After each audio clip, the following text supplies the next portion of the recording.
Good days mga katips. So kamusta kayong lahat?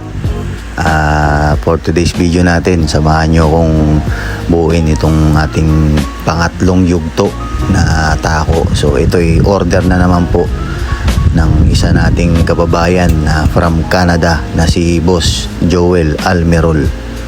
So ito, tara samahan nyo ako, tirahin na natin yung kanyang bat. So ang napili ni Boss na wood sa kanyang bat ay super curly maple, no? So ang concept ni Boss, gusto niya parang SP2 yung handle, nasa baba, medyo mahaba yung handle. Gusto niya medyo nandun sa may pinaka dulo kasi malimit dun daw siya nakahawak para nararamdaman niya yung grip na nasa dulo. So ito, tara tirahin na natin yung handle ni Boss. So shout out nga pala sa ating mga magigiting na Q-maker sa Pinas, no? So sana balang araw magkaroon ho tayo ng exhibit na mga Q-maker dito sa Pinas, no? Maganda siguro yun.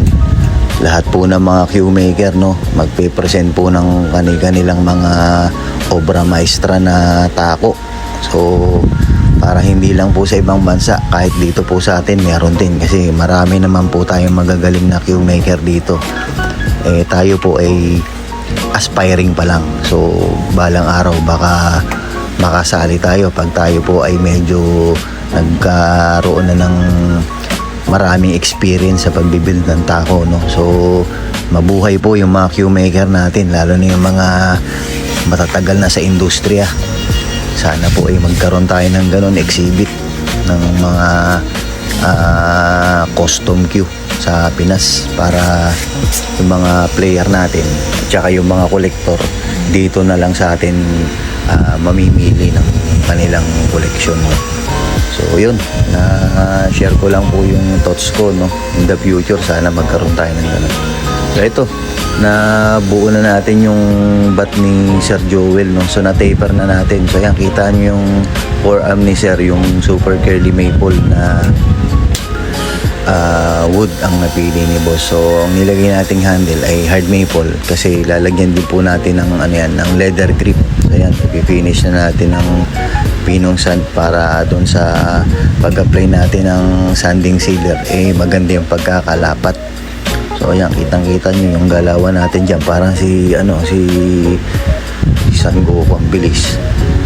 Kasi nga naka-timelapse tayo dyan mga boss. So yun, eto na, nalagyan na natin ng sanding sealer. Nakita nyo po yung kulay ng super curly maple, lumabas yung ganda ng wood niya. So yan po yung gusto ko, no, sa pagbibuild ng tako. Yung pinaka gusto ko, yung pinaka ganda nung kahoy lumalabas. So wala pa po tayo dun sa mga inlays kasi medyo hindi pa po sapat yung ating kagamitan para dun. So ito, nilagay na po natin yung logo natin na Mang Papuls dito sa kanyang bat. So sa mga gusto kong magpa-build ng kanilang Q, no, so PM nyo lang po ako. Marami po tayong available na exotic wood na pwede nyong pagpilian. Then yung nilalagay po nating collar and bat cap, ito nga po yung Juma scale, para po medyo bago naman po sa paningin ng ating mga player, no. So common na po kasi minsan yung black and white na collar, so may stainless din. So ito sa atin, ito naman ganito.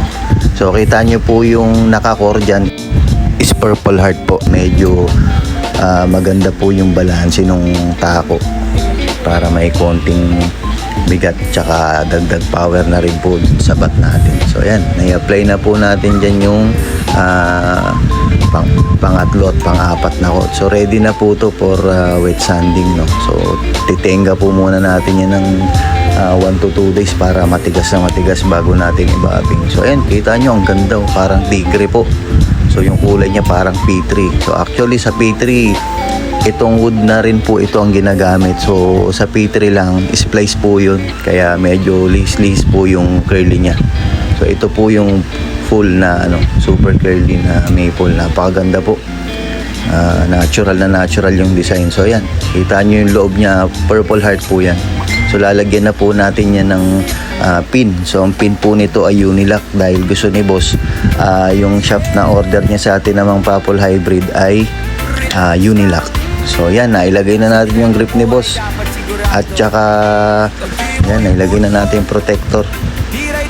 So ang napili ni boss yung mang Papol Hybrid natin na Unilock na 12.5. So tinest na rin natin yung extension. So okay na okay, diretso. So yun, sa mga gusto pong umorder, PM nyo lang po ako sa page ko. Marami pa po tayong gagawing bat na iba't ibang design. So pangatlo na po ito sa tinira natin, no? Order naman po ito going to Canada. So nagpapasalamat tayo kay Papa G, kahit na tayo po ay aspiring pa lang na queue maker, ay may tumatangkilik na po sa gawa natin, which is pinagbubuti po natin, no? Para po hindi naman po din sayang yung pera nila na ibabayad sa atin. So ayan, kita nyo, ang ganda naman ng kinalabasan, no? So parang tingin ko matutuwa si Boss Joel Almer dito sa kanyang bat. So yan, quality check natin kung alay na alay. Syempre alay na alay po yan, kasi yung shaft natin na mang Papol Hybrid is super pro taper na tuwid yan. So yan, ang ganda po ng Grenadier scale, no? So mabuhay po kayong lahat na mga nagtatrabaho sa ibang bansa, lalo na po ngayon. Mayroon po tayong crisis, so ingat po kayo lagi dyan, mga kababayan ko, mga bilyarista dyan, pati na po yung ibang OFW natin dyan. So yun, napakaganda po. So salamat po. Ayan, tinabi ko na po dun sa pangalawa na ginawa natin, na pumunta rin po ng Dubai yan. So napakaganda po ng mga kahoy na yan. So yan po yung pangatlong project na ginawa natin, no? So yun, salamat po. Happy watching sa inyo mga katips habang pinapanood nyo itong video. Sana po ay mag-enjoy kayo sa ating munting video, no? So yun, napakaganda, oh. Super curly maple wood and bokote. So magkaibang kulay, magkaiba po yung atake ng nila, ng ganda nila. So yun, oh, pogi. So sino kaya yung next, yung pang-apat? Kanino po kaya mapupunta yung ating pang-apat na gagawing project? So yun, salamat sa iyo, Boss Joel Almerol from Canada. Thank you.